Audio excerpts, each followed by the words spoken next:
রমজানের ফরজ রোজাকে অবহেলা বা ঠাট্টার বিষয় মনে করবেন না। আপনি কি জানেন, হাদিসে এমন এক ভয়ানক শাস্তির কথা এসেছে যা শুনলে আপনার রূহ কেঁপে উঠবে। যারা রোজা রাখে না তাদের পরিণাম আসলে কি হতে চলেছে। সহি ইবনে খুজাইমার হাদিসে এসেছে, আল্লাহর রসুল সাল্লাল্লাহু আলাইহি ওয়াসাল্লাম স্বপ্নে এক ভয়ঙ্কর দৃশ্য দেখেছিলেন। তিনি দেখলেন কিছু মানুষকে পায়ের গোড়ালি বেঁধে উল্টো করে ঝুলিয়ে রাখা হয়েছে, তাদের মুখের চোয়ালগুলো ছিঁড়ে ফেলা হয়েছে এবং সেখান থেকে অঝরে রক্ত ঝরছে। নবীজি যখন জিজ্ঞেস করলেন এরা কারা, তখন জানানো হলো এরা সেই সব দুর্ভাগা যারা ইফতারের সময় হওয়ার আগেই রোজা ভেঙে ফেলত।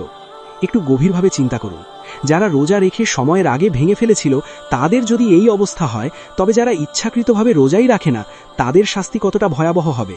এটা কল্পনা করলেই গা শিউরে ওঠে। মনে রাখবেন, নবীজি সাল্লাল্লাহু আলাইহি ওয়াসাল্লাম বলেছেন, কেউ যদি কোনো কারণ ছাড়া রমজানের একটি রোজাও ছেড়ে দেয় আর এরপর সারা জীবনও রোজা রাখে, তবুও সেই একটি রোজার ফজিলত আর কখনো ফিরে পাবে না। সেই বরকত চিরকালের জন্য হারিয়ে গেল। বন্ধুরা, এখনো সময় আছে। বিগত দিনের ভুলের জন্য আজই আল্লাহর কাছে খাঁটি তওবা করুন। এই রমজানে আর একটি রোজাও যেন কাজা না হয় সেই প্রতিজ্ঞা করুন। ভিডিওটি শেয়ার করে আপনার বন্ধুদেরও এই পাপ থেকে বাঁচান।